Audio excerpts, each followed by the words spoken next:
ఇప్పుడు ప్రస్తుతం ఏదైతే సుధాకర్ శర్మ గారు మనం విన్నాం విశ్రాంత ఉద్యోగస్తులు తన మొత్తం కంప్లీట్గా 36-35 సంవత్సరాల సర్వీస్ను కూడా తను ఏదైతే శ్రమించిన తర్వాత ఒక ప్రతి విషయంలోనూ ఏ ప్రోగ్రామ్స్ అయితే వాళ్ళు తీసుకొచ్చి ప్రజల తీసుకురారో ఈరోజు వాళ్ళే ఆవేదన వ్యక్తం చేసుకుంటూ ఆరోగ్య విషయంలో కానీ రావాల్సిన బకాయిల విషయంలో కానీ తను దాచుకున్న సమ్మును కానీ ఈరోజు ఇంత ప్రభుత్వాలు కేంద్ర రాష్ట్ర ప్రభుత్వాలు ఇంత నిర్లక్ష్య వైఖరికి గురి చేస్తున్నారు కాబట్టి ఎంతో ఆవేదనగా మాట్లాడారు.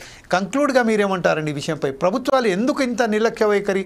ప్రభుత్వాలు వాళ్ళు ఉద్యోగంలో ఉన్న సమయంలో ఒకవైపు ఈరోజు ఉద్యోగం నుంచి విరమించిన తర్వాత ఒక ఇలా మాట్లాడడం ఎంతవరకు సమంజసమని మీరు అంటారు? కంక్లూడ్ చేయండి సార్, ప్లీజ్ గో హెడ్.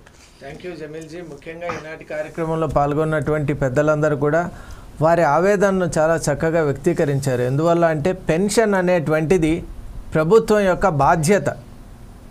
ఆ బాధ్యతను ప్రభుత్వాలు ఎలా విస్మరిస్తున్నాయని ఫోర్ సైడ్స్ ఛానల్ తరఫున మేము ప్రభుత్వాన్ని ప్రశ్నిస్తున్నాం.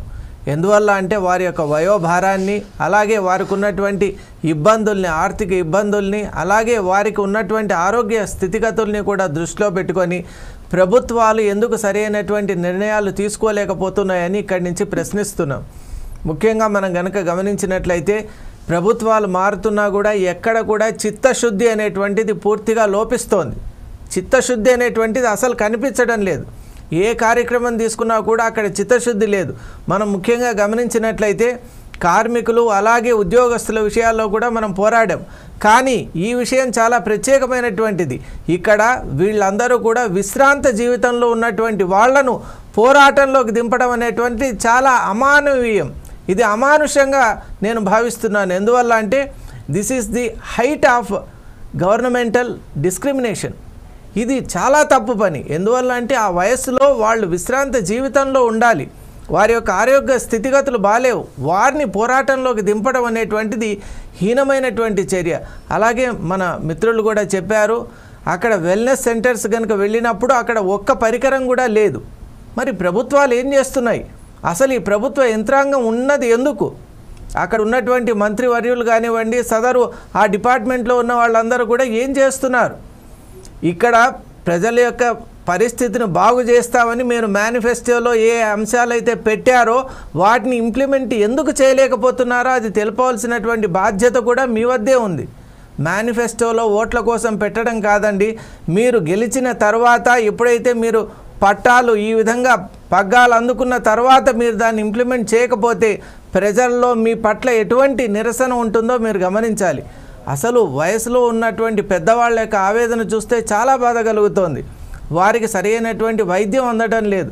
అలాగే క్యాష్లెస్ ట్రీట్మెంట్, వాళ్ళందరూ కూడా కోరేది ఒకటే, క్యాష్లెస్ ట్రీట్మెంట్, క్యాష్లెస్ సర్జరీ, దాన్ని కోరుకుంటున్నారు.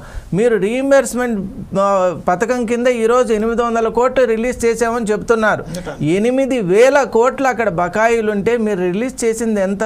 180 కోట్లు. అంటే నిజంగా I don't know, there is no word to describe. అసలు ఆ డిఫరెన్స్ చూడండి. 8,000 కోట్లు ఎక్కడుంది, 180 కోట్లు ఎక్కడ?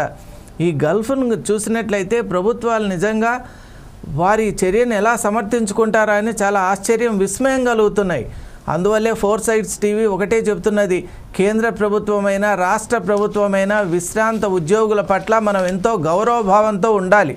వారి జీవితం అంతా కూడా సమాజం కోసం, మన కోసం వారు అంకితం చేశారు. కాబట్టి వారికి చూపించవలసినటువంటి కృతజ్ఞతా భావం లేనటువంటి ఏ ప్రభుత్వం కూడా ప్రజల యొక్క విశ్వాసాన్ని కోల్పోవడం తప్పనిసరి అని సూచిస్తూ ఇప్పటికైనా కేంద్ర రాష్ట్ర ప్రభుత్వాలు విశ్రాంత ఉద్యోగులకు గౌరవంగా వారికి అందవలసినటువంటి ప్రతిదీ అందాలని, ఇలా మనం బెనిఫిట్స్ కానివ్వండి, అలాగే కొత్త మీరు పాలసీస్ చేసి కొత్త యాక్ట్స్ మీరు తీసుకొని వచ్చి పెన్షనర్స్ను మీరు తికమక పెట్టడం అనేటువంటిది చాలా దారుణమైన చర్య.